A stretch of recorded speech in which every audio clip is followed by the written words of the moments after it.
एक होता है private credit. Okay. Private credit में आप प्राइवेट कंपनीज को फंड लैंड करते हैं Yes. और उससे इंटरेस्ट कमाते हैं। दूसरा होता है real estate funds. Real estate funds में आप डेवलपर को फंड करते हैं और Okay. डेवलपर से इंटरेस्ट कमाते हैं। फिर होता है एक private equity fund. Private equity fund क्या, जो स्टार्टअप अब ग्रो हो चुके हैं and they are in the verge of coming out with an IPO, ऐसे फंड को कैटेगरी 2 प्राइवेट इक्विटी फंड बोलते हैं। ओके। लॉन्ग शॉर्ट में क्या होता है कि जब मार्केट में कुछ सेक्टर्स अच्छा नहीं चल रहे हैं तो उसे फंड मैनेजर शॉर्ट कर देता है और जो सेक्टर्स अच्छे चलने वाले हैं उन्हें एंटिसिपेट करके लॉन्ग कर लेता है। कि जो फंड मैनेजर है उन कंपनियों के साथ उनके बोर्ड में बैठ के उस कंपनी को ग्रो कराने में मदद करते हैं, तो इसमें रिटर्न्स भी थोड़े से ज्यादा बनते हैं, एक्स्ट्राऑर्डिनरी रिटर्न्स बनते हैं। इन केस ऑफ कैटेगरी 1 आप 25 लाख से भी अपना इन्वेस्टमेंट स्टार्ट कर सकते हैं। तो उसके बाद भी अगर कोई निवेशक उन्हें लगता है कि फंड मैनेजमेंट चार्जेस ज्यादा लिए गए हैं, इस तरह का कुछ है, तो वो सेबी को जाके कंप्लेन कर सकते हैं और अगर ये सही निकला तो सेबी उन मैनेजर्स का लाइसेंस भी कैंसिल कर सकती है।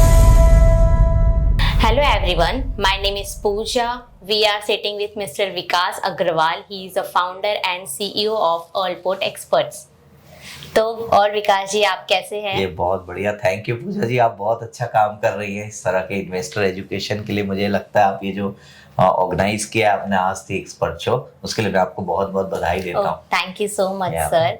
तो सर बस मुझे ये जानना है कि हमारे ये जो पोर्टफोलियो फैक्ट शीट है हाँ जी, as a AIF and PMS, correct. तो सर हमारे कुछ इन्वेस्टर का ये कहना है हाँ जी। कि PMS में आपको भी पता है कि उसमें जो इन्वेस्टमेंट अमाउंट है वो है 50 लाख, दैट्स राइट, 50 लाख जी। तो जस्ट हमारे इन्वेस्टर्स जानना चाहते हाँ हैं जी। कि PMS में लाइक उनका जो फीस स्ट्रक्चर है, आप कुछ उनके बारे में उनको बताइए, क्योंकि हमारे बहुत सारे इन्वेस्टर ऐसे हैं जिनको ये बहुत सारे क्वेश्चंस आते हैं। ओके, तो आप प्लीज हमें इनके बारे में कुछ बताइए। Sure sure, thank you so much, बहुत अच्छा क्वेश्चन है। देखिए मैं पोर्टफोलियो मैनेजमेंट सर्विसेज की जो स्कीम है इसमें करीब 25 साल से जुड़ा हुआ हूँ अपने करियर में। और इसमें बेसिकली बहुत लोगों को ये पता नहीं है, हमारे इन्वेस्टर कम्युनिटी को, कि 1993 से PMS एग्जिस्ट करते हैं और 1996 में सेबी ने म्यूचुअल फंड का गठन किया था। और उसके बाद में सन 2000 से इसे स्ट्रक्चर्ड किया गया पोर्टफोलियो मैनेजमेंट स्कीम्स को। और जो पुराने ब्रोकिंग फर्म्स होते थे, for example Enam, ASK, Motilal Oswal, Alchemy, इन सब को सेबी ने लाइसेंस दिया पोर्टफोलियो मैनेजमेंट सर्विसेज का। तो पोर्टफोलियो मैनेजमेंट सर्विसेज का मतलब क्या, पहले मैं आपको एक सेकंड में बताता हूँ। पोर्टफोलियो मैनेजमेंट सर्विसेज का मतलब होता है, और ये हर्षद मेहता के टाइम से चला आ रहा है, अच्छा, कि आप इसमें पावर ऑफ अटर्नी साइन करके पोर्टफोलियो मैनेजर को देते हैं और आप कहते हैं साहब यू डिसाइड कि कौन सा स्टॉक खरीदना है, कितना परसेंटेज खरीदना है, आप इसे प्रोफेशनली मैनेज करिए और मुझे year on year return generate करके दीजिए। अच्छा। इसका ऑब्जेक्टिव ये होता है। तो उस समय पे सन 2000 में इस तरह की कोई मिनिमम थ्रेशोल्ड लिमिट नहीं थी, जैसे आपने बोला 50 लाख, उस समय आप 5 लाख से भी PMS स्टार्ट कर सकते थे। अब इसमें होता क्या है, देखिए फीस स्ट्रक्चर जो होता है ना, इसमें म्यूचुअल फंड में जैसे एक्सपेंस रेशियो होते हैं, एक्सपेंस रेशियो होता है किसी का 1%, किसी का 1.5%, 2%। एक्सपेंस रेशियो होता क्या है, एक्सपेंस रेशियो में सेबी ने एक गाइडलाइंस इशू की है कि जितना बड़ा AUM उस हिसाब से आपके परसेंटेज मैनेजमेंट फीस होंगी और उसका परसेंटेज में कुछ एक्सपेंसेस आपको अलाउड होता है। अच्छा। वो आप एक्सपेंस रेशियो के थ्रू कवर करते हैं इन्वेस्टर से और वो NAV में एडजस्ट हो जाता है। बट पोर्टफोलियो मैनेजमेंट सर्विसेज में क्या होता है कि ये सारे स्टॉक्स आपके नाम पे इंडिविजुअली डीमैट अकाउंट में होते हैं, राइट। तो आपने क्या किया, हमारे साथ में पावर ऑफ अटर्नी साइन करके दिया कि आप मेरे भी आपने इन्वेस्ट करिए।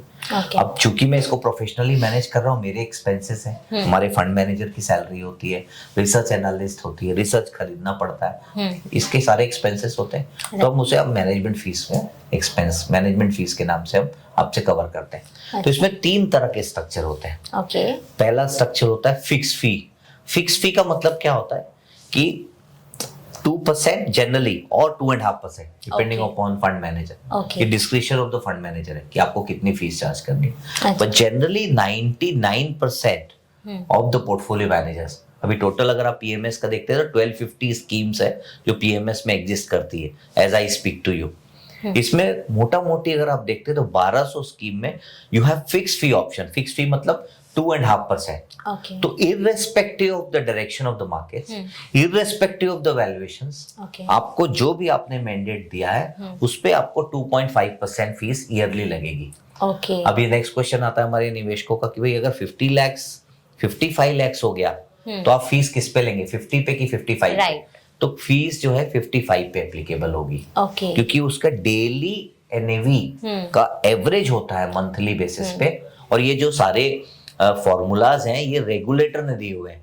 रेगुलेटर ने, जैसे म्यूचुअल फंड में एनएवी में एक्सपेंस रेशियो एडजस्ट होता है, ठीक इसी तरह से पीएमएस में डेली वैल्यू का एवरेज निकलता है एक महीने का, ओके और उस मंथ में आप उतना अमाउंट डेबिट करते हैं, 2.5% divide by 12 months, okay you know, which comes Yes. to about 20 पैसा or so, for example. Right तो उतना एक्सपेंस आपको फिक्स्ड फी में लगना ही है।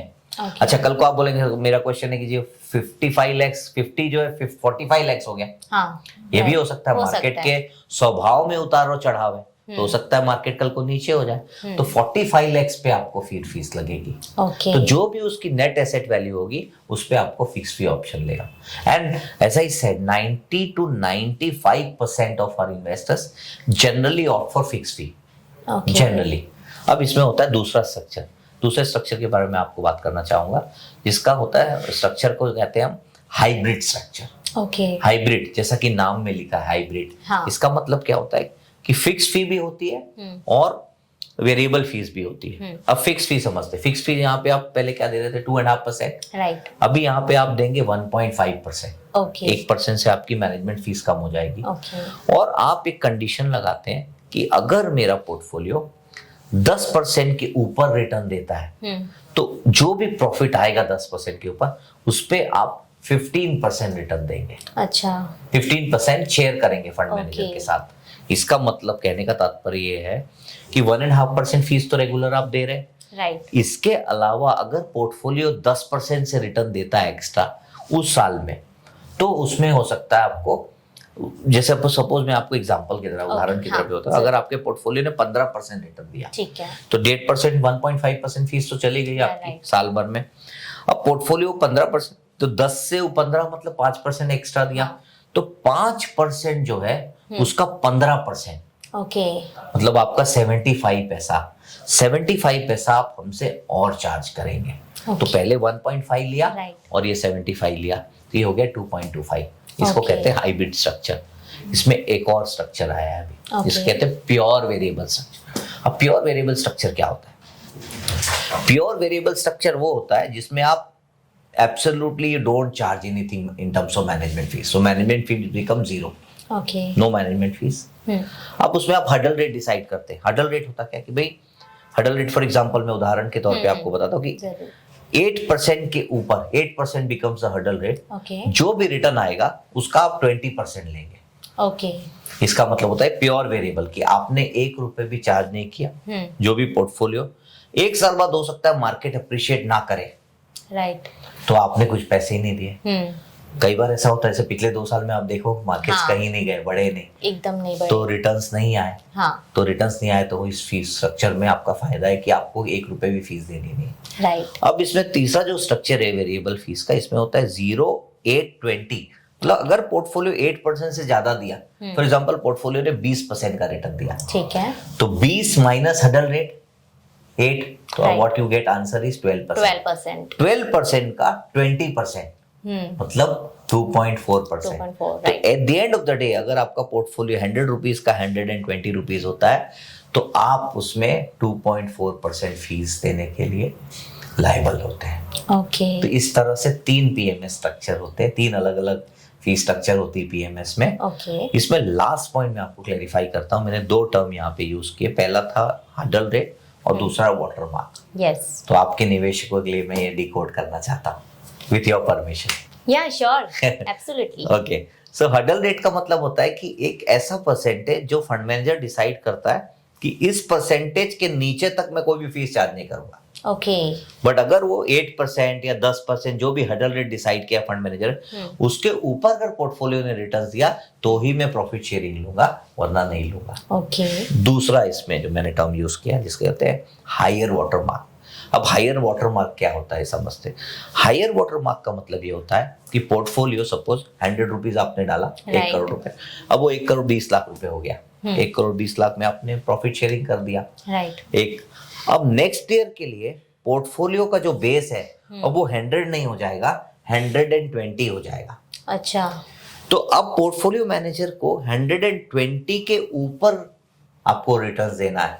अगर नेक्स्ट ईयर खुदा ना खास्ता मार्केट नीचे आ गया, 120 के नीचे आ गया, you are not suppose to share any profit with the fund manager. Okay, so अगर 120 बेस बन जाता है और आपका हडल रेट 8% है, तो 120 का 8% होगा, ना कि 100 का 8% होगा। ओके, तो 100 का अगर बेस होता तो 8% होता, 8% का हडल रेट, राइट, 8 लाख होता अगर 1 करोड़ का पोर्टफोलियो होता। हाँ, लेकिन यहाँ पे बेस 100 ना हो के 120 हो जाता है, तो 120 का 8% आप कैलकुलेट करेंगे, अच्छा, you know, which is about 9.6%। Okay, तो जब तक के पोर्टफोलियो 130 के ऊपर नहीं हो जाता, आपको पोर्टफोलियो में कोई भी प्रॉफिट शेयर नहीं करना है। Wow, that's nice. यस, तो हमारे जो रेगुलेटर हैं उन्होंने पोर्टफोलियो मैनेजमेंट सर्विसेज में काफी काम किया है, पिछले कुछ समय में काफी उसे रेगुलेट किया है। बहुत लोगों का ये भी क्वेश्चंस होता है कि भाई इसमें फीस स्ट्रक्चर कोई ज्यादा तो नहीं चार्ज कर जाए, राइट, इस तरह के भी डाउटफुल क्वेश्चंस होते हैं। तो इसमें ये होता है पूजा जी कि रेगुलेटर ने गाइडलाइन इशू की है, और अगर किसी फंड मैनेजर ने इस तरह से कैलकुलेशन में अगर कोई मैनिपुलेशन किया है, तो आप सेबी में उसे स्कोर में जाके आप रिपोर्ट कर सकते हैं। सेबी प्रॉपरली उसे ऑडिट करता है, और उस हिसाब से अगर कुछ इश्यूज हुए तो सेबी जो है उस फंड मैनेजर का लाइसेंस भी कैंसिल कर सकता है, उसे पेनल्टी भी लगा सकता है। अच्छा। आपको तो पता है regulator they work in the interest of the investor. तो ये सबको ध्यान में रखते हुए बहुत अच्छे स्ट्रक्चर है। मेरा ये मानना है कि आपको अगर मार्केट्स के बारे में थोड़ी वोलेटिलिटी का संदेह है, आप बहुत श्योर नहीं है कि आपको मार्केट्स काफी बढ़ते हुए दिख रहे हैं, तो आप या तो हाइब्रिड स्ट्रक्चर लीजिए या वेरिएबल स्ट्रक्चर लीजिए। इसमें क्या होता है कि आपका इंटरेस्ट और पोर्टफोलियो मैनेजर का इंटरेस्ट अलाइंड हो जाता है कि प्रॉफिट होगा तो ही फीस चार्ज होगी, नहीं होगा तो नहीं होगी, राइट। यू नो, सो मुझे ऐसा लगता है कि जैसे जैसे आगे आने समय में म्यूचुअल फंड्स में भी शायद रेगुलेटर ये सोच रहे हैं कि इस तरह की स्कीम लेके आने की कि प्रॉफिट होगा तो ही आपको फीस चार्ज होगी, प्रॉफिट नहीं होगा तो फीस चार्ज नहीं होगी। तो धीरे धीरे इंडस्ट्री अब उस दिशा में जा रही है, और चूंकि पोर्टफोलियो मैनेजमेंट सर्विसेज में सुविधा ऑलरेडी है, तो मुझे लगता है कि ज़्यादा से ज़्यादा लोगों को ये अवेल करनी चाहिए। ओके, वाह sir, thank you so much. आपने आज हमारे इन्वेस्टर को बहुत ही ज़्यादा अच्छा ब्रीफ दिया है, जो कि हमारे इन्वेस्टर, अगर आपको कुछ भी डाउट्स वगैरह अगर आपको कुछ रहेंगे तो प्लीज़ आप कमेंट सेक्शन में बताइए। और विकास जी, आप और कुछ कहना चाहेंगे हमारे इन्वेस्टर को? नहीं, मेरा ये सजेशन है कि आप एक प्रॉपर रिसर्च करें सबसे पहले तो, अगर आप खुद कर सकते हैं तो, अच्छी पोर्टफोलियो मैनेजमेंट स्कीम्स के बारे में, और आप उसके पास रिटर्न्स को देख के निवेश ना करें। Yes. या तो आप उसके पूरे बारे में, फंड मैनेजमेंट टीम के बारे में जानें, और अगर आपके पास में वो सारी इंफॉर्मेशन अवेलेबल नहीं है क्योंकि इंडस्ट्री इज हाईली स्कैटर्ड, आप हमारी दी गई जो लिंक है इसमें चैनल में, आप उसे क्लिक करें और उसमें से आप हमारे टीम के साथ, एक्सपर्ट्स के साथ में कॉल बुक करें, और फिर आप इंफॉर्मेशन लें और उसके बाद निवेश करें। Okay sir, thank you so much. या, थैंक यू।